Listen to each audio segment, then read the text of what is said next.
Okay. तो student हम लोग क्या करते हैं कि अब स्टार्ट करते हैं अपना लेक्चर, ठीक ना। तो सबसे पहले आप डाल दीजिए हेडिंग बोहर्स एटॉमिक मॉडल। देखिए क्या है बोहर्स एटॉमिक मॉडल, थोड़ा सा टाइम लेगा। बोहर्स एटॉमिक मॉडल क्या है, रदरफोर्ड एटॉमिक मॉडल का थोड़ा सा एक्सटेंडेड वर्जन है। अब देखिए हुआ क्या है, ये Bohr's atomic model, this model क्या है, पहले तो हम नोट लिख देते हैं, इसको नोट लिख देते हैं। Note number 1, this model remove the weakness of, ये क्या किया है, वीकनेस ऑफ कौन से मॉडल का वीकनेस रिमूव किया है, रदरफोर्ड एटॉमिक मॉडल, ठीक है, एटॉमिक मॉडल। कैसे, by explaining the stability of electron, explaining the stability of atom, ऐसे करिए स्टेबिलिटी ऑफ एटम। अब देखिए इसको समझिएगा कि क्या मतलब है, कैसे ये मॉडल आपका रदरफोर्ड मॉडल के स्टेबिलिटी वाले को कैसे आपका एक्सप्लेन करता है। तो अगर हम लोग बात करें कि रदरफोर्ड मॉडल ने क्या बोला था, अगर आप ध्यान होगा आप लोगों को कि रदरफोर्ड मॉडल ने क्या बोला था, तो रदरफोर्ड मॉडल ने यही बोला था, कि न्यूक्लियस के चारों तरफ इलेक्ट्रॉन क्या होता है, कंटिन्यूअस घूमता रहता है। न्यूक्लियस के चारों तरफ इलेक्ट्रॉन कंटिन्यूअस घूमता रहता है ऑर्बिट में। लेकिन उन्होंने क्या बोला था कि विदाउट लूजिंग द एनर्जी, अब जब घूमेगा तो वो एनर्जी का लॉस नहीं करेगा। लेकिन ये पॉसिबल नहीं है, फिर कोई भी चीज घूम रहा है, डिस्प्लेसमेंट हो रहा है, तो उसमें वर्क डन होगा। अब वर्क डन होगा मतलब एनर्जी लॉस होगी। तो जनरल परसेप्शन के हिसाब से अगर देखा जाए तो जब इलेक्ट्रॉन एक घूमता रहेगा सर्कुलर पाथ में, धीरे धीरे एनर्जी उसकी खत्म होगी, ऑर्बिट छोटा होता जाएगा और धीरे धीरे इलेक्ट्रॉन कई सालों के बाद न्यूक्लियस में गिरेगा। अब इलेक्ट्रॉन निगेटिव होता है और न्यूक्लियस पॉजिटिव, दोनों मिलेंगे पॉजिटिव निगेटिव, तो क्या हो जाएगा, डिस्ट्रॉय हो जाएगा। समझ में आ रहा है आप लोगों को बात, डिस्ट्रॉय हो जाएगा। तो ऐसा लेकिन कभी भी पाया नहीं गया कि न्यूक्लियस क्या किया, इलेक्ट्रॉन क्या हुआ, न्यूक्लियस में जाके गिरा, ऐसा नहीं हुआ। तो ये रदरफोर्ड मॉडल नहीं बता पाया कि कहां से इलेक्ट्रॉन को एनर्जी मिल रही है, कि सालों साल हजारों साल क्या है, इलेक्ट्रॉन घूम रहा है अपने सर्कुलर ऑर्बिट पे। बात समझ में आ रही है? अब इसी वीकनेस को, रदरफोर्ड के वीकनेस को अब बोहर्स मॉडल कैसे एक्सप्लेन करता है उसको देखिए। अब हम लोग क्या लिखते हैं, पोस्टुलेट्स ऑफ, ये तो नोट था, अब यहाँ पे हेडिंग है पोस्टुलेट्स ऑफ, पोस्टुलेट्स मतलब important point, postulates of Bohr's atomic model. तो देखिए क्या क्या पोस्टुलेट्स हैं बोहर एटॉमिक मॉडल्स के। पहला जो पोस्टुलेट्स है, देयर आर, क्या बोल रहा है, there are n number of, n capital N है, अब n number of circular orbit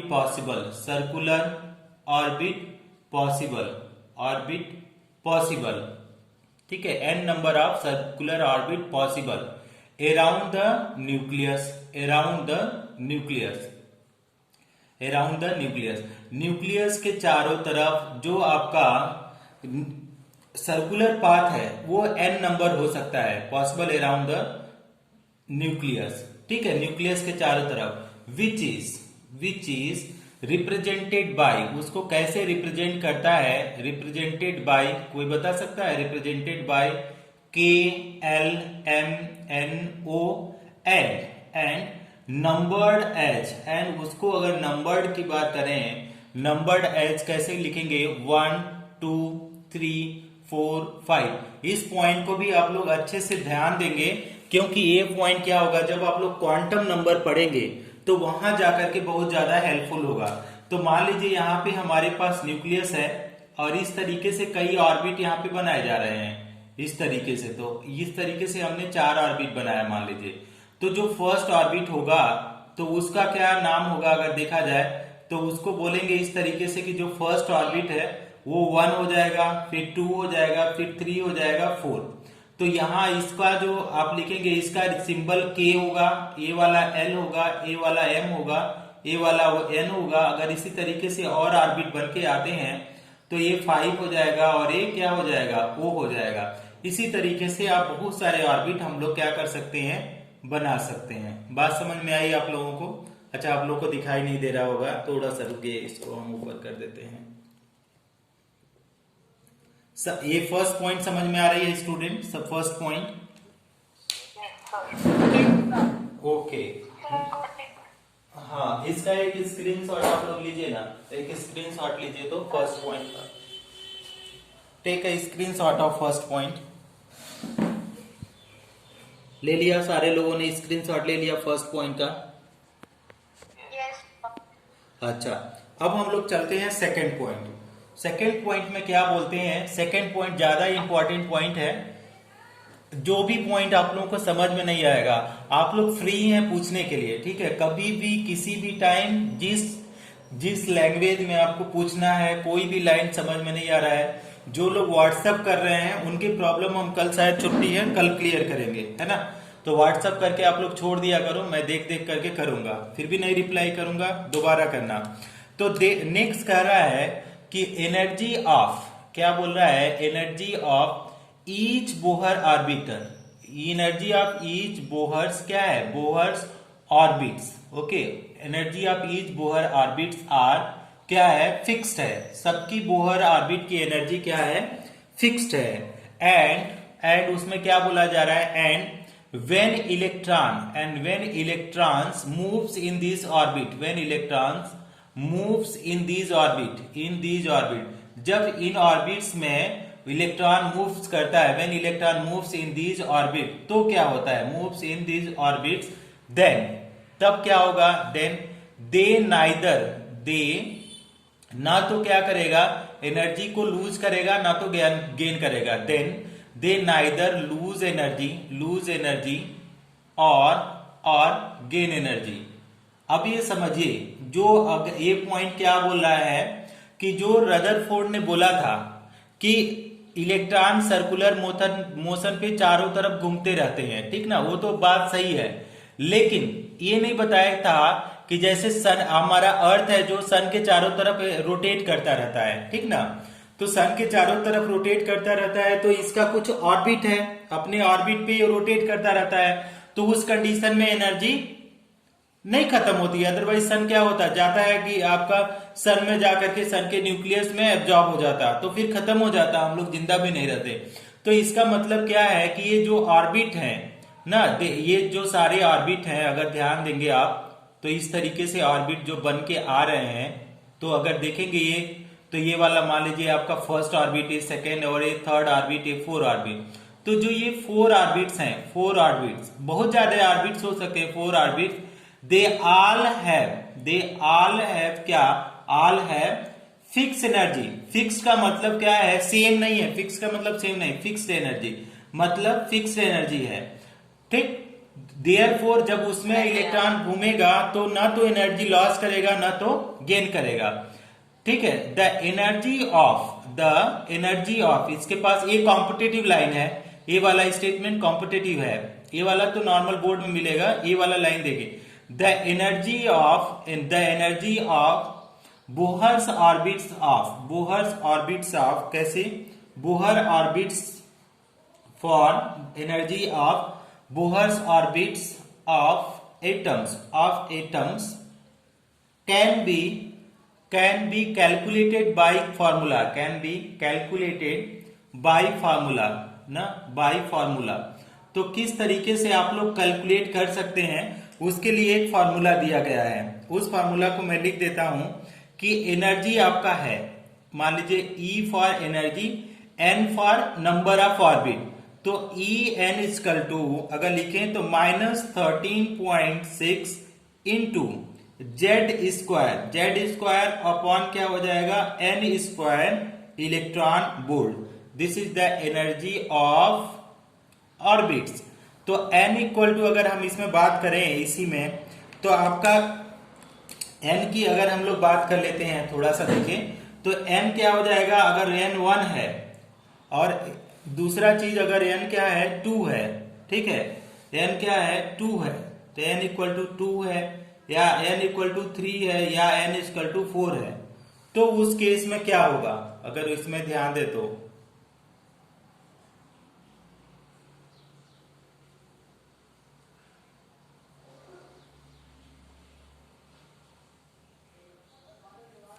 तो अगर n इक्वल टू 1 है तो एक इसको क्या बोलेंगे, फर्स्ट ऑर्बिट। इसको क्या बोलेंगे, फर्स्ट ऑर्बिट। ठीक, इसको बोलेंगे फर्स्ट ऑर्बिट। और n इक्वल टू 2 है तो इसको बोलेंगे, हम लोग क्या बोलेंगे, इसको बोलेंगे सेकेंड ऑर्बिट। फिर से एक बार एक्सप्लेन करिए, आप लेफ्ट कर दिए थे मीटिंग।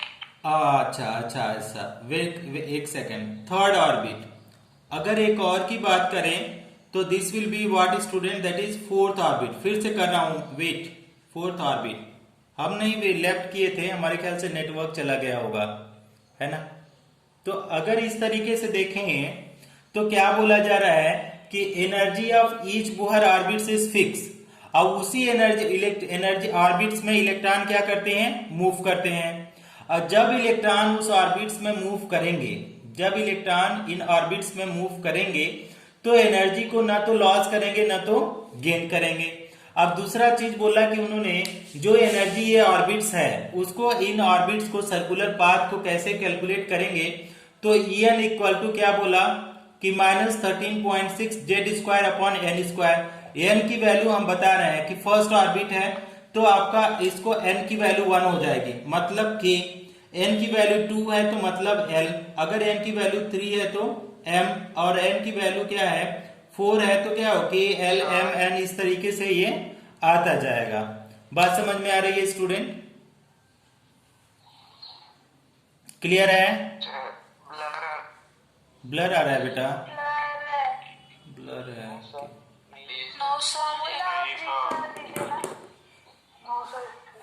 इट्स ओके, मेरे फोन में तो क्लियर दिखाई दे रहा है। उल्टा हो गया सर, अभी ये सीधा हो जाएगा।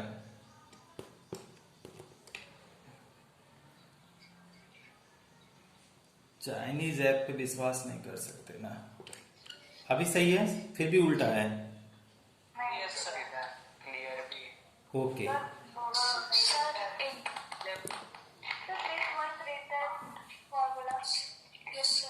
हाँ वो उसको तो, हाँ 1 सेकेंड 1 सेकेंड।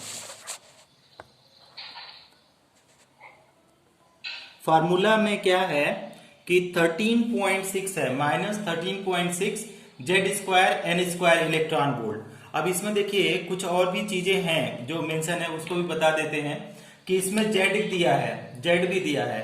अब हम लोगों के पास थोड़ा सा जगह की कमी की वजह से हम लोग कहाँ पे लिख दूं, अगर यहाँ पे लिखें तो अगर Z मतलब एटॉमिक नंबर है तो Z इक्वल टू 1 है तो क्या है वो, हाइड्रोजन एटम। या तो ऐसे लिखिए, अगर Z हाइड्रोजन एटम है तो उसका Z की वैल्यू 1 आ जाएगा।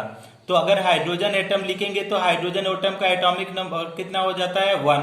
अगर हमने हीलियम की बात किया, हीलियम प्लस की, तो यहाँ पे कितना हो जाएगा Z की वैल्यू, कोई बताएगा? हाँ 2। और यहाँ पे लिथियम की अगर बात करें तो यहाँ पे कितना हो जाएगा, Z की वैल्यू 3 हो जाएगा। ठीक, तो इस तरीके से आप क्या करेंगे, हम लोग एनर्जी को कैलकुलेट करना सीखेंगे। तो हम लोग हाइड्रोजन एटम के लिए करते हैं पहले, तो इसको इरेज करिए, आप स्क्रीनशॉट लीजिए जल्दी से, थोड़ा ले लो, इरेज कर दो। हाँ, अब इसके ऊपर एक क्वेश्चन करिए, है ना। क्वेश्चन ये करिए, calculate the energy of Bohr's orbit of hydrogen atom. तो क्वेश्चन है आपका, कैलकुलेट द, क्या बोला है, कैलकुलेट द एनर्जी ऑफ, क्या बोला है, energy of Bohr's orbits of hydrogen atom, Bohr orbits of hydrogen atom. Hydrogen atom के लिए क्या बोल रहा है कि एनर्जी कैलकुलेट करिए। तो आपका मान लीजिए हाइड्रोजन एटम इस तरीके से है, इस ए न्यूक्लियस हुआ, तो this is the first orbit, this is the second orbit, this is the third orbit और this is the fourth orbit. ठीक, इन सबकी हम लोग को क्या करना है, एनर्जी कैलकुलेट करना है। तो मान लीजिए ये फर्स्ट ऑर्बिट की इस तरीके से हो जाएगी, सेकेंड ऑर्बिट की यहां से हो जाएगी, थर्ड ऑर्बिट की हम लोग यहां लिखेंगे और फोर्थ ऑर्बिट की। तो अगर बोला जाए फर्स्ट ऑर्बिट की, तो ये ऑर्बिट नंबर 1 होगा जो न्यूक्लियस के पास में होगा, और जितना न्यूक्लियस के दूर जाएगा ऑर्बिट नंबर बढ़ता जाएगा। तो यहाँ पे अगर बोला जाए n इक्वल टू क्या हो जाएगा फर्स्ट ऑर्बिट के लिए, n इक्वल टू कोई बताएगा? n इक्वल टू 1, यहाँ पे n इक्वल टू 2 आ जाएगा, ठीक, n इक्वल टू 2, यहाँ पे n इक्वल टू 3 और ये n इक्वल टू 4। अगर ये हाइड्रोजन एटम है तो Z की वैल्यू कौन बताएगा? What would be the value of Z? 1। Super. तो Z की value Z equal to 1 for hydrogen atom. अब इसके लिए हम लोग क्या करते हैं, कंपटीशन में ऐसे पूछ देगा फर्स्ट और फोर्थ ऑर्बिट की एनर्जी का रेशियो बताओ, या फोर्थ ऑर्बिट की एनर्जी कितना होगा, तो हम लोग लिख लेते हैं, ठीक है। Energy of first Bohr orbit, energy of क्या लिखते हैं, first Bohr's orbit of hydrogen atom, orbit of क्या है, H एटम, हाइड्रोजन एटम के लिए फर्स्ट बोहर्स ऑर्बिट की एनर्जी हम लोग कैलकुलेट करते हैं। तो E1 इक्वल टू क्या है, -13.6 into Z square upon N square into क्या हो जाए, ये इलेक्ट्रॉन वोल्ट में आएगा। तो अगर देखिए -13.6 तो वही है, आप लोग म्यूट हो जाओ बेटा, आवाज आ रही है। और जेड की वैल्यू आप लोगों ने बताया हाइड्रोजन एटम के लिए क्या है, 1 का स्क्वायर, और फर्स्ट ऑर्बिट के लिए फर्स्ट बोहर्स ऑर्बिट मतलब n इक्वल टू ऑलरेडी 1 है, तो आपका 1 का स्क्वायर, तो ये 1 कैंसिल आउट हो जाएगा। तो आपका जो फर्स्ट बोहर ऑर्बिट की एनर्जी आएगी -13.6 इलेक्ट्रॉन वोल्ट आएगी, ठीक। अगर इसी को for energy of second Bohr orbit calculate करते हैं, energy of second Bohr orbit, ठीक है, वेरी गुड, जो आंसर कर रहा है सही आंसर है। तो आपका सेकेंड बोहर ऑर्बिट की करें तो यहाँ पे n इक्वल टू 2 हो जाएगा, तो आपका E2 इक्वल टू क्या हो जाएगा, -13.6। Z की वैल्यू उतनी ही रह जाएगी क्योंकि एटॉमिक नंबर चेंज नहीं हो रहा है, तो Z की वैल्यू हम 1 स्क्वायर ही करते हैं, लेकिन n की वैल्यू चेंज हो जाएगी 2 स्क्वायर इलेक्ट्रॉन वोल्ट। तो यहाँ पे सिंप्लीफाई करें तो 13.6 इंटू 1 अपॉन क्या हो जाएगा, 4 इलेक्ट्रॉन वोल्ट। तो इसको कट करेंगे तो 4 3 जा क्या हो जाएगा, 12 एंड 4 4 जा 16, 3.4 इलेक्ट्रॉन वोल्ट, ठीक। अगर हम लोग क्या करें कि नेक्स्ट ऑर्बिट की बात करें, फोर्थ एनर्जी ऑफ, अगर हम लोग कैलकुलेट करें energy of fourth Bohr orbit, किसका, फोर्थ बोहर ऑर्बिट, तो third not fourth, third Bohr's orbit, very good. Fourth Bohr orbit का n इक्वल टू 3 किया, तो E3 अगर आपने कैलकुलेट किया तो आपको क्या -1.5, वेरी गुड। तो ये क्या है, -13.6 इंटू 1 का स्क्वायर अपॉन 3 का स्क्वायर, तो कितना आएगा, अगर इसको सिंप्लीफाई करेंगे इलेक्ट्रॉन वोल्ट में तो क्या हो जाएगा, -13.6 इंटू 1 अपॉन 3 3 जा 9 इलेक्ट्रॉन वोल्ट। अब इसको डिवाइड करेंगे तो 9 1 जा 9, ओके, इसके बाद 4 बचा, 9 5 जा 45, ठीक है, 1-1.5 इलेक्ट्रॉन वोल्ट करके आपका आंसर आएगा। तो इसको क्या करेंगे, इसी तरीके से फोर्थ का आप लोग कैलकुलेट करेंगे तो 16 से डिवाइड करेंगे तो 0, वेरी गुड। तो इस तरीके से आप लोग क्या करेंगे, कैलकुलेट कर लेंगे। इज इट ओके स्टूडेंट, समझ में आ गई ये प्रॉब्लम? Take a screenshot. मतलब यहाँ पे आपका 30 माइनस क्या है, 13.6 ना, ये वाला फर्स्ट वाला क्या है -13.6, दूसरा है -3.4, ये -1.5, ये सब इलेक्ट्रॉन वोल्ट में है। तो सबकी एनर्जी फिक्स है ऑर्बिट्स की, तो इलेक्ट्रॉन घूमेगा तो कोई एनर्जी की लॉस नहीं होगी। इस take a screenshot students, take a screenshot. Okay, very good. नहीं कट रहा, हाँ नहीं कट रहा है अभी तो, वेरी गुड। अब हम लोग क्या करेंगे, आप लोगों को एक होमवर्क दिया जा रहा है, अभी जब क्लास खत्म होगा तो आप लोग करके देना। अभी इमीडिएटली मत करना क्योंकि वो मोबाइल अभी आपके जूम में है, तो अब उसमें क्या है, मैसेज आने लगते हैं। आप लोग जब खत्म हो जाएगा क्लास तब आप उस समय देना। क्या बोलना कि ये वाला calculate the energy of Bohr's orbits of किसके लिए, helium atom, helium plus and lithium plus, lithium 2+, इसके लिए आप लोग करके देखेंगे, हीलियम प्लस और लिथियम। हीलियम के लिए अगर बात करें, हीलियम प्लस के लिए तो आपका n की वैल्यू तो वैसे ही रहेगा, फर्स्ट ऑर्बिट के लिए 1, सेकंड के लिए 2, थर्ड के लिए 3, और z की वैल्यू कितनी हो जाएगी 2। अगर लिथियम की अगर बात करें, लिथियम 2 की, तो n की वैल्यू चेंज नहीं होगी, 1, 2, 3 ऐसे रहेगी, लेकिन z की वैल्यू क्या हो जाएगी 3। तो इस क्वेश्चन को करके हमको देंगे। अब हम लोग पॉइंट नंबर 3 पढ़ते हैं। पॉइंट नंबर 3 क्या बोला जाता है कि ये बोलता है कि बोहर्स ऑर्बिट ये बोलता है कि केवल इलेक्ट्रॉन उसी ऑर्बिट में घूमेगा, इलेक्ट्रॉन केवल उसी की ऑर्बिट में घूमेगा जिसका एंगुलर मोमेंटम कितना होगा। देखो, electron moves only in those orbit, only in those orbits, उसी ऑर्बिट में मूव करता है, those orbits which have angular momentum कितना होता है, एंगुलर मोमेंटम ना, एंगुलर मोमेंटम की, हाँ, एंगुलर मोमेंटम क्या होता है कि अब एंगुलर मोमेंटम पहले समझो। अब एंगुलर मोमेंटम क्या हुआ, इस तरीके से है। अब इलेक्ट्रॉन तो आपका ये मूव कर रहा है, तो इसकी वेलोसिटी कुछ इस तरीके से भी है ना, वेलोसिटी भी है। अब कुछ टाइम में यहाँ पे था, इसका रेडियस r है, कुछ टाइम के बाद यहाँ पे घूमेगा तो ये थीटा डिग्री पे पहुंचेगा। तो इसी को उन्होंने बोला कि केवल उसी ऑर्बिट में वो घूमेगा जिसका एंगुलर मोमेंटम क्या हो जाएगा, NH, कितना हो जाएगा, NH बाई कितना हो जाएगा 2π, उसी में घूमेगा, उसी ऑर्बिट में घूमेगा जिसका एंगुलर मोमेंटम कितना हो जाएगा, NH बाई 2π। इसको भी ध्यान देंगे कि इलेक्ट्रॉन जब मूव करेगा न्यूक्लियस के चारों तरफ, ये फिजिक्स में आप लोग कैलकुलेट करेंगे कि अगर कोई ट्रक जा रहा है और 45 डिग्री पे मुड़ता है किसी मोड़ पे, तो भी नहीं पलटता है। क्यों नहीं पलटता है, तो वहां पे आप देखेंगे एंगुलर मोमेंटम वो बैलेंस हो जाता है। तो यही बोल रहा है कि एंगुलर मोमेंटम जिसका क्या बोल रहा है कि electron moves only in those orbital which have the angular momentum MBR NH by 2π, where n equal to क्या हो जाएगा 1, 2, 3, 4। ये क्या है, ऑर्बिट्स नंबर, ये क्या है, ऑर्बिट्स नंबर। ठीक, अब इसके ऊपर इसको भी एक स्क्रीनशॉट आप लेना, टेक अ स्क्रीनशॉट स्टूडेंट, सारे लोग एक स्क्रीनशॉट लें। इसके ऊपर एक क्वेश्चन करिए आप लोग, इरेज करो, ओके, हाँ, वेरी गुड, वेरी गुड। ठीक, नेक्स्ट क्वेश्चन है, एक क्वेश्चन इस तरीके से है, ध्यान से देखेंगे, मार्कर में इंक कम हो गया। क्वेश्चन ये है, in which of the orbits, क्या बोल रहा है, in which of the orbits electrons do not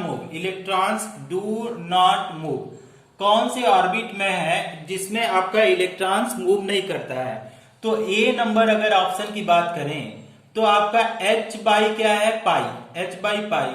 be number क्या है आपका 1.5 h बाई 2π। ठीक, सी नंबर आप बात करें तो आपका h बाई 2π, और डी नंबर ऑप्शन की बात करें तो आपका 3h बाई क्या हो जाएगा 2π।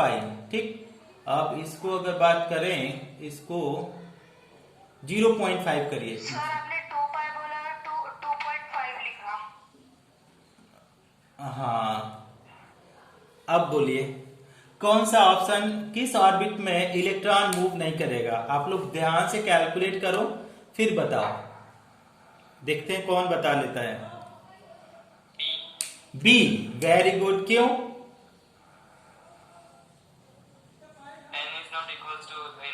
हाँ, तो देखिए n की वैल्यू क्या है 1, 2, 3, 4 नहीं है, तो इसकी वजह से ये नहीं होगा, है ना। अब अदर क्यों होगा, अगर ए ऑप्शन की चेक करें, अगर ए ऑप्शन चेक करें तो अगर ए ऑप्शन h बाई पाई दिया है तो h बाई पाई हो सकता है क्या, h बाई पाई कैसे होगा। तो अगर बात करो ऑप्शन ए, हाँ, n की वैल्यू अगर हमने 2 कर दिया तो if n is equal to 2 तो n इक्वल टू 2 तो NH बाई 2 पाई है, तो n equal to 2H by 2 pi, तो ये 2 कटेगा तो h बाई पाई, तो ये भी पॉसिबल है। अगर ऑप्शन सी की बात करें तो अगर h की वैल्यू कितना है 1 है, तो क्या n की वैल्यू कितना है 1 है, तो क्या आ जाएगा, तो इसमें NH बाई 2 पाई है ना, तो दैट इज h बाई क्या हो जाएगा 1h बाई 2 पाई, तो ये भी सी है। अब n की वैल्यू अगर 3 होगा तो ये भी पॉसिबल है ना, तो ये आपका सही है। नेक्स्ट है, नेक्स्ट हेडिंग डालिए, नेक्स्ट हेडिंग इरेज कर देता हूं क्वेश्चन को। Very good, very good. Next heading है, एक बार फिर से ये समझ में आ गया है, और क्वेश्चन करा दूंगा बाद में। नेक्स्ट हेडिंग अगर क्या क्या फिर से बोलिए। प्लैंक कांस्टेंट की वैल्यू नहीं करना है यार, ऐसे direct H for Planck constant, n number और n फॉर ऑर्बिट, ओके, तो उसका वैल्यू नहीं कैलकुलेट करना है, इसके ऊपर प्रॉब्लम नहीं पूछा जाएगा आपसे, डायरेक्ट है ये। अच्छा, इसको जो अभी फिर से क्वेश्चन करा देंगे, थोड़ा सा वेट करो, अभी थोड़ा सा पढ़ लो, इसके ऊपर क्वेश्चन जितने भी आपके बुक में दिए हैं ना, सारे क्वेश्चन कर लिया जाएगा, टेंशन मत लो। नेक्स्ट है आपका, नेक्स्ट की बात करेंगे, नेक्स्ट पॉइंट की, तो आपका फोर्थ पॉइंट ही हम लोग पढ़ते हैं, या थर्ड पॉइंट, जो भी पॉइंट होगा, थर्ड पॉइंट मान लो।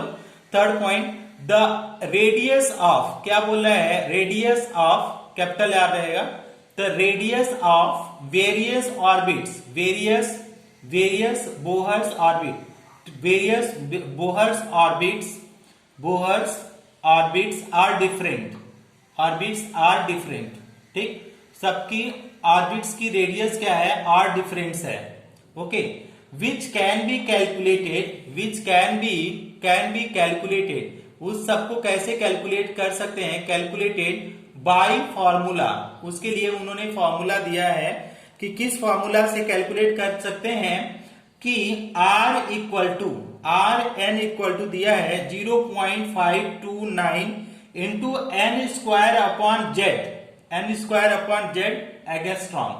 इस फॉर्मूला से हम लोग किसी भी रेडियस का, किसी भी बोहर ऑर्बिट का रेडियस हम लोग कैलकुलेट कर सकते हैं। बात समझ में आ रही है? किसी भी बोहर ऑर्बिट का रेडियस हम लोग इस वाले फॉर्मूला से कैलकुलेट कर सकते हैं। Rn equal to 0.529 n square upon Z.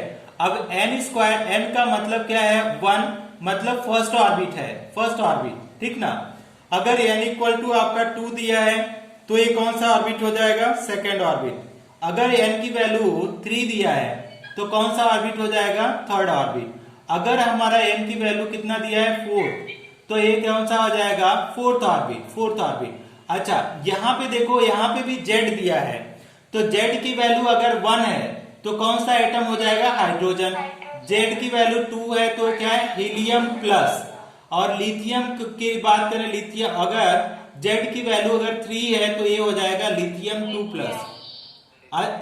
क्यों ये हीलियम प्लस लिथियम प्लस बोल रहे हैं, क्योंकि ये जो चीजें दिया गया है, बोहर्स ने जो दिया है वो दिया है केवल हाइड्रोजन लाइक एटम के, सिंगल इलेक्ट्रॉन स्पीसीज के लिए। तो अगर हाइड्रोजन में 1 इलेक्ट्रॉन है, हीलियम प्लस में 1 इलेक्ट्रॉन, लिथियम 2 प्लस में 1 इलेक्ट्रॉन, तो इसलिए बोहर ने जब भी दिया था तो वो बोला था सिंगल इलेक्ट्रॉन स्पीसीज के लिए। 2-3 इलेक्ट्रॉन होता है तो ये बोहर्स मॉडल फेल हो जाता है। अब देखिए, अब इसी का अगर बोला जाए कि मान लीजिए हमारे पास हाइड्रोजन एटम है, यहां पे मैं बना देता हूं हाइड्रोजन एटम, तो अब ये क्या बोल रहा है कि बोहर एटॉमिक मॉडल क्या बोल रहा है कि बहुत सारे तो ऑर्बिट पॉसिबल हैं, लेकिन हमको क्या करना है, सारे ऑर्बिट का हम लोगों को क्या कैलकुलेट करना है कि आपको रेडियाई कैलकुलेट करना है। तो फर्स्ट ऑर्बिट की अगर रेडियाई देखें तो ये आपका क्या हो जाएगा, R1। सेकेंड की अगर बात करें तो ये क्या हो जाएगा, R2। अगर थर्ड की बात करें तो ये क्या हो जाएगा, R3। और फोर्थ की बात करें तो ये क्या हो जाएगा, R4। तो अब यही पूछा जा रहा है कि आप R1 की वैल्यू बताओ कितना हो जाएगा ना, फिर R2 की वैल्यू निकालो, R2 की वैल्यू, फिर R3 की वैल्यू निकालो। ये खूब पूछा जाता है, आप लोग थोड़ा थोड़ा कोशिश करोगे ना, सब केमिस्ट्री इजी लगने लगेगी। तो अब हम कैलकुलेट करके दिखा देते हैं एक आध का। रेडियाई ऑफ, क्या लिखते हैं, radii of first Bohr orbit ना, बोहर ऑर्बिट का फर्स्ट बोहर ऑर्बिट की रेडियाई देखिए, radii of first Bohr orbit देखो कैसे कैलकुलेट कर सकते हैं। तो आपका R1 इक्वल टू क्या हो जाएगा 0.529 इंटू क्या है n स्क्वायर। तो फर्स्ट बोहर ऑर्बिट स्टूडेंट है तो n की वैल्यू तो 1 हो जाएगी, तो यहाँ पे क्या आ जाएगा 1 का स्क्वायर डिवाइडेड बाई z का वैल्यू क्या है। अब यहाँ पे क्या है फॉर हाइड्रोजन एटम की बात कर रहा है H एटम, तो हाइड्रोजन एटम का एटॉमिक नंबर 1, ये क्या हो जाएगा एगस्ट्रॉम में आएगा, एगस्ट्रॉम को आप चेंज कर देना, तो R1 क्या आ जाएगा, ये कट जाएगा, तो R1 इक्वल टू आ जाएगा 0.529 एगस्ट्रॉम। ओके, तो R1 की वैल्यू तो आ गई 0.529 एगस्ट्रॉम।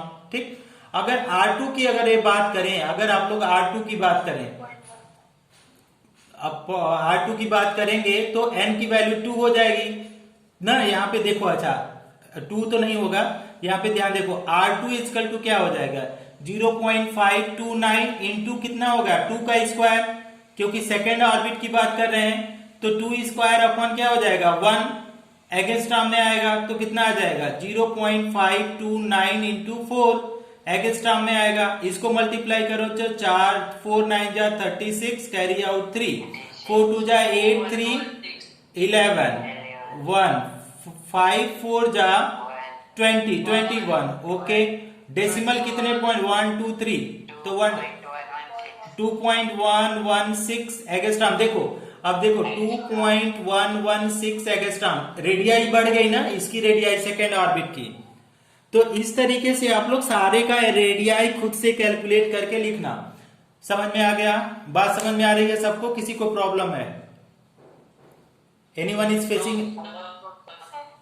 Okay, very good very good. तो इसको हम इरेज कर दें, क्या क्या क्या सर आपने वो क्या बोला था कि आपने हीलियम प्लस और लिथियम, हाँ वो करा देता हूं। पहले इसका लिखिए, आप इसका करिए, उसको करा देते हैं। पहले स्क्रीनशॉट लीजिए, ले लिया, इरेज करो, हाँ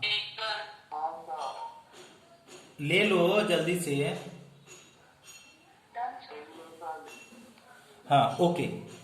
अच्छा, जो कुछ गर्ल्स को, जिन लोगों को हीलियम प्लस और ये नहीं समझ में आ रहा है, देखो ये हाइड्रोजन जो बोहर्स मॉडल है इसीलिए फेल हो जाता है क्योंकि ये केवल हाइड्रोजन लाइक एटम के लिए दिया था। उन्होंने नहीं बोला था कि अगर 8 इलेक्ट्रॉन 8 ऑर्बिट में है तो वो घूमेगा तो क्या होगा, उन्होंने ऐसा कुछ नहीं बताया था, केवल 1 इलेक्ट्रॉन के लिए उन्होंने लेके बताया था।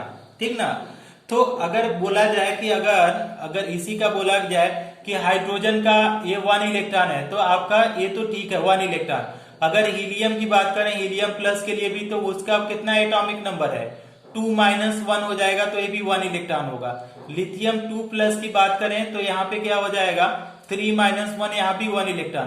तो ये यहाँ के लिए तो आप लोगों को ये पॉसिबल है, ये पॉसिबल है, पॉसिबल। अगर दूसरे की कैलकुलेट करोगे जैसे, तो बहुत जगह ये मॉडल फेल हो जाएगा। रेडियाई वगैरह कैलकुलेट कर सकते हो, रेडियाई कैलकुलेट करने में प्रॉब्लम नहीं है, लेकिन अगर आप लोग स्पेक्ट्रम पढ़ो, हाइड्रोजन स्पेक्ट्रम, ये कल पढ़ेंगे या तो अभी देखेंगे, टाइम बढ़ेगा, हाइड्रोजन स्पेक्ट्रम पढ़ोगे ना तो वहां पे ये फेल हो जाता है। मतलब it is not applicable for not applicable for helium, lithium, beryllium, इसके लिए नहीं है। तो ये किसके लिए है, hydrogen He plus He2 plus. ये डिटेल में हम तब पढ़ेंगे जब हम लोग हाइड्रोजन स्पेक्ट्रम पढ़ेंगे, उस समय इसको हम लोग क्या करेंगे, डिटेल में स्टडी करेंगे। अभी टेंशन मत लो। समझ में आ गया, समझ में आ गया स्टूडेंट? हाँ, अब एक क्वेश्चन लिखो, एक नहीं 2-3 क्वेश्चन लिखो, अब उसको मुझे करके दिखाना क्या क्या क्वेश्चन है, मैं ऐसे देख लेता हूं। तो कैलकुलेट द, पहला है कैलकुलेट द रेडियाई ऑफ क्या, रेडियाई ना double I, radii of first, ठीक है, comma second and third Bohr's orbits of ना, बोहर्स ऑर्बिट्स ऑफ किसके लिए, Bohr orbits of A number दे रहा है हीलियम प्लस के लिए, helium plus, and B number orbit दे रहा है, बी नंबर किसके लिए, लिथियम 2 प्लस के लिए। ठीक, ये क्वेश्चन नंबर 1 हुआ। क्वेश्चन नंबर 2 देखो, क्वेश्चन नंबर 2, कैलकुलेट द, क्या बोला है, calculate the ratio of radii of क्या, ratio of radii of first and third Bohr's orbits of, first and third Bohr's orbits of, किसके लिए, बोहर्स ऑर्बिट्स ऑफ किसी भी atom, Bohr orbits of क्या, पहला हाइड्रोजन एटम, ठीक है, ratio hydrogen atom, दूसरा आपको बोलो दूसरा आपका लिथियम आपका हीलियम प्लस के लिए, और तीसरा वाला आपका क्या है, लिथियम के लिए 2 प्लस के लिए। सारे लोग ट्राई करना, जिनको जिनको बन जाता है बहुत अच्छा बात है, जिनको जिनको नहीं आएगा उसको अलग से बताया जाएगा। क्लियर है, क्वेश्चन क्लियर है आप लोगों को? हाँ, अब इस क्वेश्चन को करना आराम से, ये क्वेश्चन आप लोगों से बन भी जाएगा, इतना बहुत बड़ा प्रॉब्लम नहीं है। अच्छा, एक मैं करा देता हूं, किसी स्टूडेंट ने पूछा था कि लिथियम या हीलियम का, तो एक क्वेश्चन इस पे करा देता हूं, देख लेते हैं, आप लोगों को कहीं कंफ्यूजन ना हो। तो कैलकुलेट द, एक क्वेश्चन है, calculate the radius of third orbits of किसके लिए, लिथियम 2 प्लस आयन। अब स्टूडेंट ध्यान से इसको समझो कि कैसे हम लोग कैलकुलेट करते हैं रेडियस। तो हमको R3 पूछ रहा है, R3, और हम लोगों को फॉर्मूला पता है कि R3 का फॉर्मूला क्या होता है कि 0.529 इंटू कितना होता है, n का स्क्वायर अपॉन क्या हो जाता है आपका, z हो जाता है। अब ये किस में आता है, एंगस्ट्रॉम में, ठीक ना स्टूडेंट। अब इसमें वैल्यूज पुट करो, देखो क्या गिवन है इस क्वेश्चन में। तो गिवन में देखो कि थर्ड ऑर्बिट बोल रहा है, कौन सा ऑर्बिट बोल रहा है, थर्ड ऑर्बिट। अब थर्ड ऑर्बिट की वैल्यू बोलो n इक्वल टू कितना है स्टूडेंट, देखो 3, और z फॉर लिथियम अगर बात करो, z फॉर लिथियम कितना आएगा, कोई बोलेगा लिथियम 3 आएगा। वैल्यू पुट करो स्टूडेंट, देखो कितना आ जाएगा, 0.529 मल्टीप्लाई बाई n स्क्वायर मतलब 3 का स्क्वायर डिवाइडेड बाई 3, और ये एंगस्ट्रॉम में आएगा। एक 3 से ये 3 कट जाएगा तो कितना आ जाएगा, 3 9 जा 27, कैरी आउट गया 2, 3 2 जा 6, 6 2 8, अच्छा 3 5 जा 15। तो आपका अगर देखेंगे डेसिमल 3.123, तो 1.587 एंगस्ट्रॉम करके आंसर आएगा, 1.587 एंगस्ट्रॉम। किसी को कोई प्रॉब्लम है, किसी को कोई प्रॉब्लम है? हाँ, तो इसी तरीके से आप लोग क्या करोगे, बोहर ऑर्बिट्स का आप लोग ये बोहर ऑर्बिट अब आप लोगों का क्या होता है, खत्म हो जाता है। हाँ, कोई पूछ रहा है? हाँ,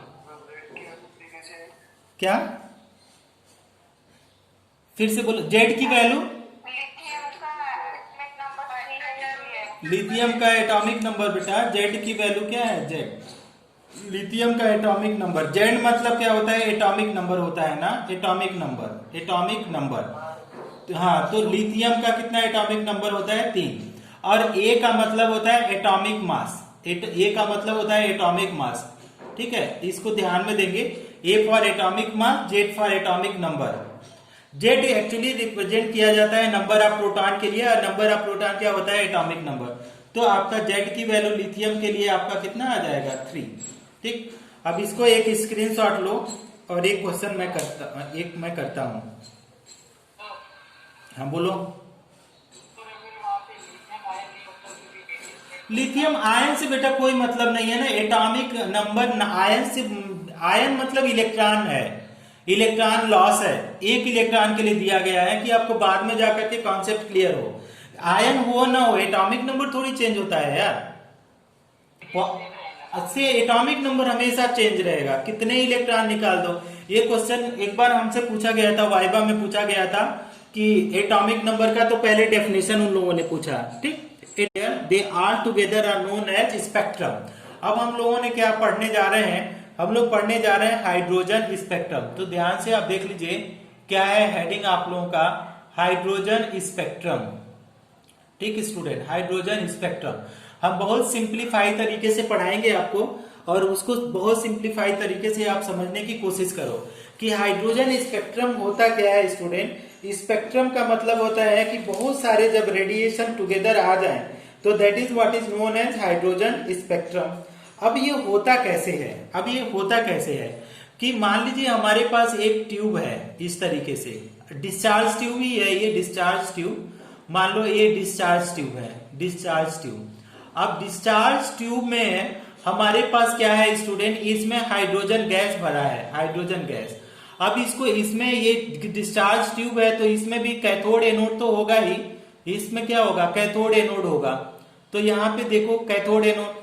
अब इसमें एक पॉइंट था जब हम लोग कैथोड रेज पढ़ रहे थे कि कैथोड रेज की एक और प्रॉपर्टीज ये होती है कि उसमें अगर गैस है, गैस अगर डिस्चार्ज ट्यूब है तो गैस को आयनाइज कर सकता है। जो कैथोड रेज निकलेगा उसको क्या करेगा, उस गैस को आयनाइज करेगा। तो गैस को अगर आयनाइज करेगा स्टूडेंट, यहाँ पे गैस है तो पहले तो ये गैसियस जो H2 मॉलिक्यूल है वो क्या करेगा, टूट जाएगा। किस में टूटेगा, हाइड्रोजन एटम में। तो H2 पहले जो है ये किस में टूटेगा, H में, ठीक। अब H जब टूटेगा तो ये क्या बनाएगा, H प्लस बना देगा, आयनाइज हो जाएगा, और इलेक्ट्रॉन यहां से क्या करेगा, निकलेगा, ठीक स्टूडेंट। अब यहां से जब इलेक्ट्रॉन निकलेगा, ठीक ना, अब इसको थोड़ा सा मॉड्यूलेट करके बताएंगे। तो जब इलेक्ट्रॉन क्या करेगा, निकलेगा, तो इलेक्ट्रॉन के पास क्या है, एनर्जी है। इलेक्ट्रॉन के पास क्या है, एनर्जी है।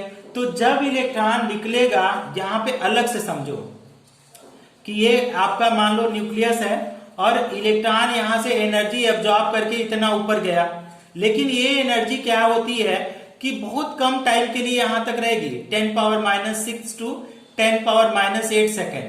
अब ये समझिए कि बहुत ही छोटी टाइम के लिए ये ऊपर जाएगा इलेक्ट्रॉन, फिर क्या करेगा, ये खत्म होगा। तो एब्जॉर्ब किया तो ये क्या किया, ऊपर चला गया। जब एनर्जी एब्जॉर्ब किया तो ये ऊपर चला गया। जब एनर्जी रिलीज करेगा तो क्या हो जाएगा, फॉल करेगा। फॉल करेगा कि नहीं, हाँ। अब ये जो एनर्जी फॉल करेगा स्टूडेंट, ये जो एनर्जी निकलेगा, तो energy is a type of क्या है, रेडिएशन है। एनर्जी क्या है, किस फॉर्म में आएगी, जो भी एनर्जी ये निकलेगी किस फॉर्म में आएगी, वेव्स के फॉर्म में आएगी, वेव्स के फॉर्म में। अब ये वेव्स क्या होता है कि ये सारे वेव्स कैसे होते हैं, कलर्ड होंगे, जैसे एक्स रेज, वाई रेज, जो भी आपका। तो अभी हम लोग ये जो हाइड्रोजन स्पेक्ट्रम जो निकलेगा वो क्या करेगा, देखना ये कैसे इसको समझ सकते हैं कि इरेज कर दूं इसको। ये जो देगा ब्राइट लाइट, ये जो जब इसमें करेंगे तो ये देगा ब्राइट लाइट। कैसा लाइट देगा, ब्राइट लाइट, ठीक है स्टूडेंट। ये कैसा लाइट दिया, ब्राइट लाइट, समझ में आया। अब ब्राइट लाइट को क्या करो, प्रिज्म से पास करा दो। इस ब्राइट लाइट को, जो भी ब्राइट लाइट है, ब्राइट लाइट आपको कल आपने बताया था कि जो ब्राइट लाइट होता है वो कितने कलर से मिलके बना होता है, 7 कलर। तो ये जो 7 कलर आएंगे स्टूडेंट, ये जो 7 कलर आएंगे, जो ये ब्राइट लाइट की स्प्लिटिंग के बाद जो आएगा, ये ब्राइट लाइट की स्प्लिटिंग के बाद, तो BIBGYOR, तो ये जो विव की ओर बन के आ रहा है, तो this is what is known as student, this is what is known as spectrum, spectrum. तो अगर आप किसी, हाँ, तो ये जब इसको आप लोग क्या करेंगे, किसी आपका किसी ZNS पे ले लिए, किसी स्क्रीन पे लेंगे, मान लीजिए ZNS स्क्रीन है, तो ये क्या करेगा, ये 7 कलर का, रेनबो कलर का ये क्या देगा, स्क्रीन देगा। This is known as what, hydrogen spectrum. इसको इरेज करूं क्या, इसको इरेज करूं क्या, समझने के लिए इरेज करूं, वेरी गुड। स्क्रीनशॉट ले लो, नहीं तो समझ में नहीं आएगा, पहले बता दे रहे हैं। टेक अ स्क्रीनशॉट, जहां भी समझाया जाए स्क्रीनशॉट जल्दी से ले लिया करो। इरेज करूं, ओके। आल्दो हम इसको, हाँ, कल का मैंने रिकॉर्ड नहीं किया था, आज का मैं रिकॉर्ड कर रहा हूं, तो आज का तो खैर अपलोड कर सकते हैं, है ना। अब नेक्स्ट इसी में देखिए आप लोग थोड़ा सा कि अगर ये इसका डेफिनेशन हाइड्रोजन स्पेक्ट्रम का क्या बोलते हैं, द सीरीज ऑफ लाइन, देखिए क्या लिख रहे हैं, the series of line, the series of क्या है, lines, that series of lines that correspond to, क्या बोल रहा है, that corresponds to, that correspond to different radiation, that correspond to difference radiation. Different radiation का मतलब कुछ भी लिख लीजिए, डिफरेंट वेवलेंथ भी आप कर सकते हैं। डिफरेंट रेडिएशन इमिटेड बाय, किसके द्वारा emitted by? Excited electron,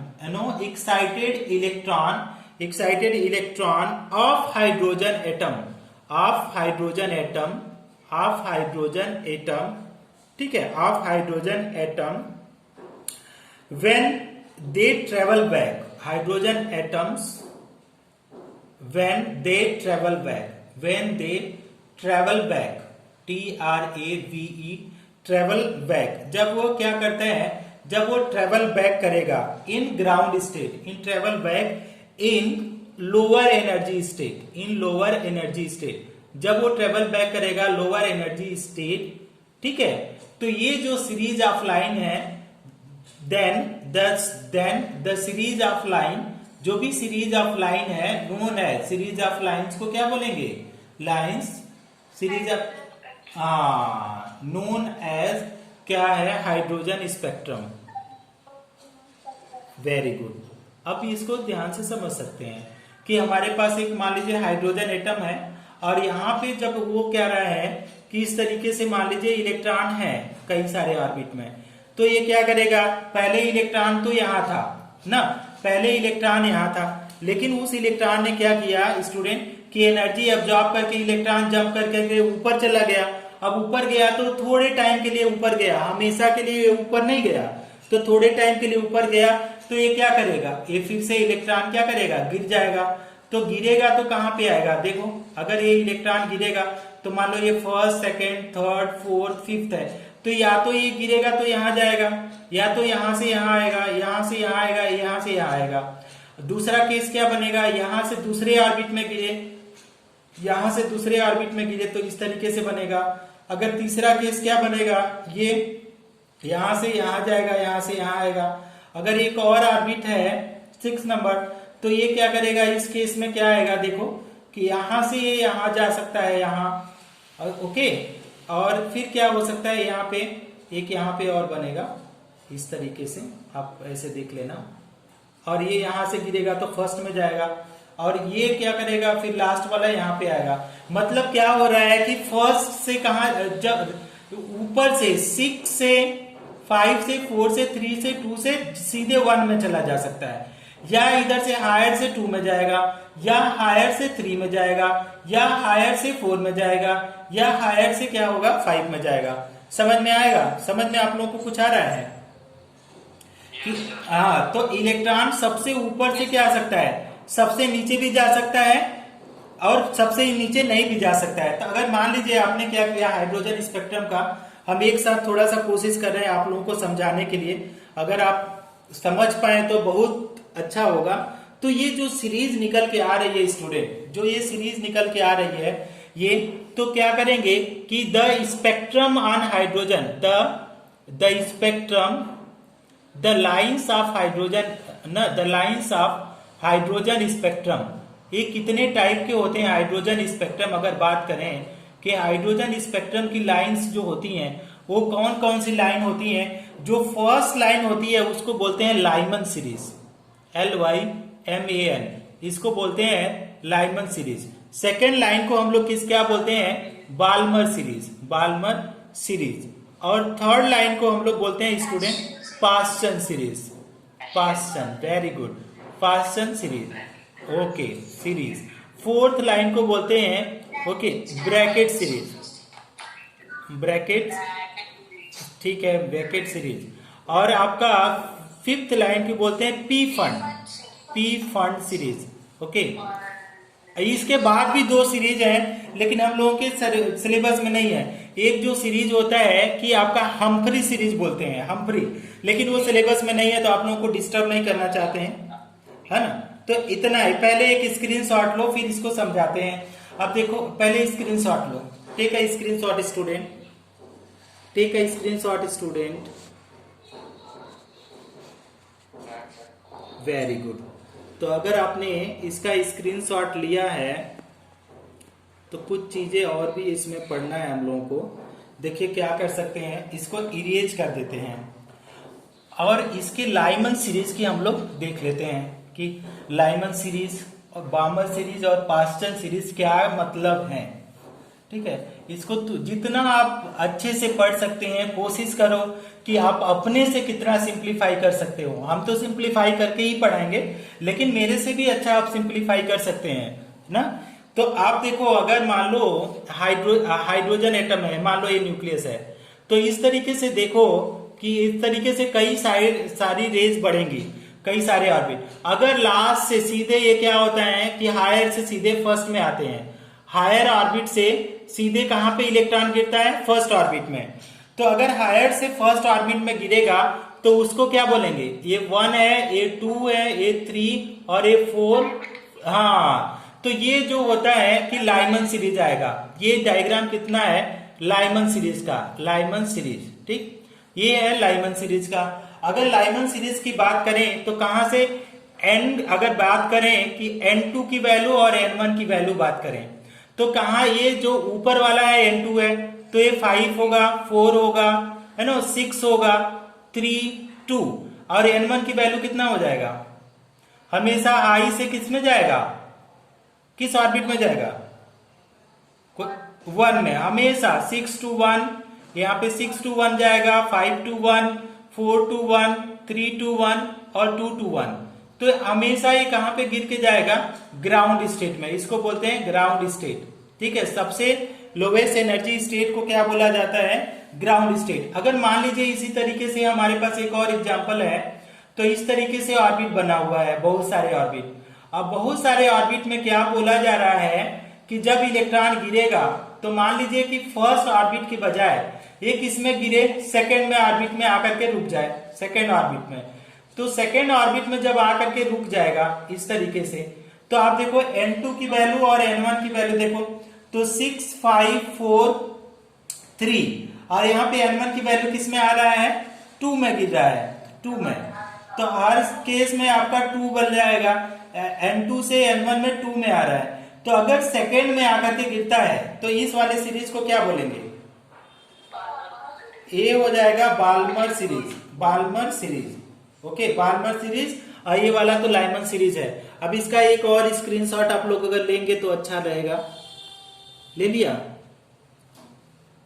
student, हाँ। तब अब इन्होंने क्या किया था कि इन्होंने एक रेडबर्ग इक्वेशन दिया था। अगर मान लो जो ये रेडिएशन इमिट करेगा, जब गिरेगा तो इस तरीके से रेडिएशन इमिट करेगा, इस तरीके से, है ना, इस तरीके से। तो पूछेगा कि उसकी एनर्जी कितना है। तो फिर क्या पूछ सकता है कि आपका फ्रीक्वेंसी पूछेगा, ज्यादातर फ्रीक्वेंसी पूछेगा या वेवलेंथ पूछेगा, ठीक है। तो फ्रीक्वेंसी और वेवलेंथ हम लोग कैसे कैलकुलेट करेंगे, ये जो रेडिएशन है उसको हम लोग देख लेते हैं, ठीक ना। तो देखो इसको इरेज करके मैं बताता हूं कैसे करना है इसको। थोड़ा थोड़ा आप लोगों को ऐसा तो डिफिकल्ट तो नहीं लग रहा है, डिफिकल्ट लग रहा है तो बता देना। और इसी तरीके से अदर सीरीज आप लोग बना देना, हम उसको इसमें ग्राफ में बता देते हैं, ठीक है।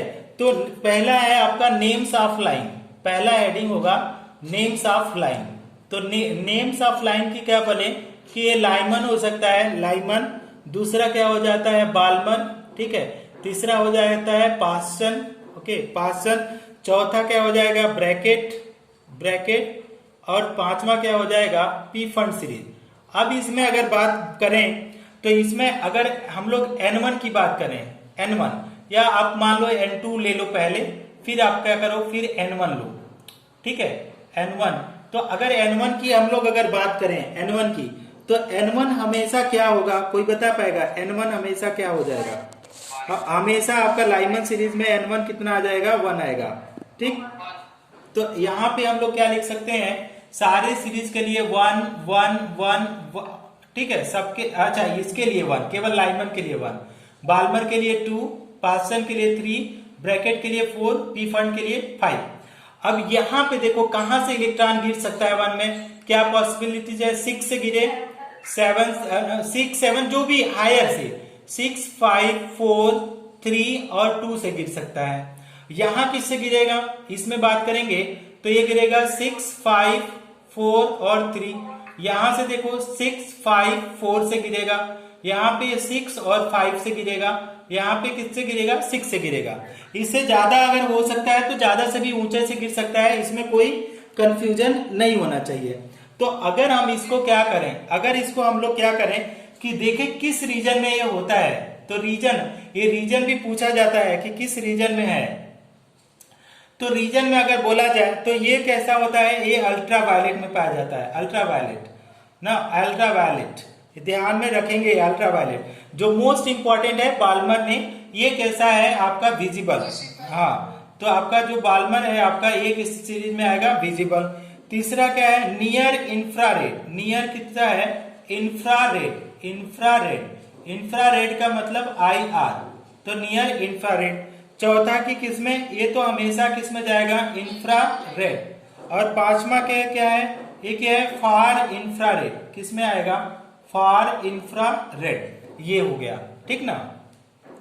अब इसका बोला जा रहा है कि अगर फ्रीक्वेंसी और वेवलेंथ बताओ, ठीक है। तो फ्रीक्वेंसी अगर बात करें या वेव नंबर बात करें तो इस तरीके से आपको क्या लिखते हैं, वेव नंबर निकालो, ठीक है। वेव नंबर कैसे रिप्रेजेंट करते हैं, न्यू बार से, ठीक ना, न्यू बार, ठीक। अब न्यू बार अगर आप कैलकुलेट करो तो वेवलेंथ तो आपको पता चल जाएगा कि न्यू बार अपान क्या हो जाएगा, 1/λ आ जाता है वेवलेंथ। हाँ, तो अब हम लोग क्या लिखते हैं, ज्यादा अगर आप इसमें देखो 1/λ लिख लो, अगर ज्यादा कंफ्यूजन ना हो तो 1/λ equal to nu bar equal to, इसका एक फॉर्मूला दिया गया है। ये सारे किसके लिए दिए जा रहे हैं स्टूडेंट, फॉर हाइड्रोजन एटम। सारे किसके लिए हैं, फॉर हाइड्रोजन एटम, ठीक है। अगर ये दूसरे एटम की अगर बात करेगा तो फॉर्मूला थोड़ा सा चेंज होगा, ठीक है। फॉर हाइड्रोजन एटम की मैं बात कर रहा हूं, तो इसमें क्या हो जाएगा, R होगा, और ना, ठीक है। R का मतलब होता है रेडबर्ग कांस्टेंट। अब यहाँ पे क्या हो जाएगा, स्क्वायर ब्रैकेट में 1/, क्या हो जाएगा, N1 स्क्वायर, ठीक है। तो N1 की वैल्यू तो आपको पता है 1 स्क्वायर, तो डायरेक्ट हम लिख रहे हैं 1 स्क्वायर माइनस 1/, क्या हो जाएगा, N2 स्क्वायर, ये हो जाएगा, ठीक। इसका कुछ भी यूनिट आप मत लिखो, ठीक है, क्योंकि अगर वेवलेंथ कैलकुलेट करोगे तो दूसरा यूनिट आएगा और वेव नंबर कैलकुलेट करोगे तो दूसरा।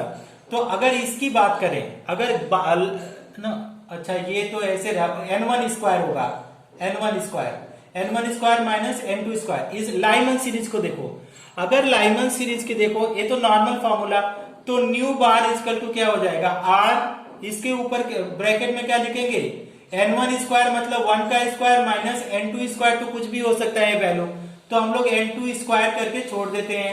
अगर हम लोग बाल्मर सीरीज की बात करें, बाल्मर सीरीज की, तो न्यू बार इक्वल टू क्या हो जाएगा, R, ये क्या हो जाएगा 1/2 का स्क्वायर माइनस 1 कितना, किसका, N2 का स्क्वायर। अगर तीसरे की अगर पास्कल सीरीज की बात करें तो न्यू बार के इक्वल टू क्या हो जाएगा, R 1/3 का स्क्वायर माइनस 1/N2 का स्क्वायर। N2 तो कुछ भी हो सकता है, 4, 5, 6। अगर हम इसी को पास्कल की बात, ब्रैकेट की बात करें तो nu bar equal to R bracket में क्या हो जाएगा, 1/4 का स्क्वायर माइनस 1 क्या है, N2 का स्क्वायर। अगर इसी को फिफ्थ की बात करें, P1 का, तो ये क्या हो जाएगा, R, अब फिर ब्रैकेट में क्या आ जाएगा, 1 का 5 का स्क्वायर माइनस 1/N2 का स्क्वायर। इस तरीके से आएगा। कुछ हवा लग रहा है आप लोगों को कि सब ऊपर से जा रहा है, क्या क्या क्या क्या, कोई कोई कोई कुछ पूछ रहा है क्या, देखो।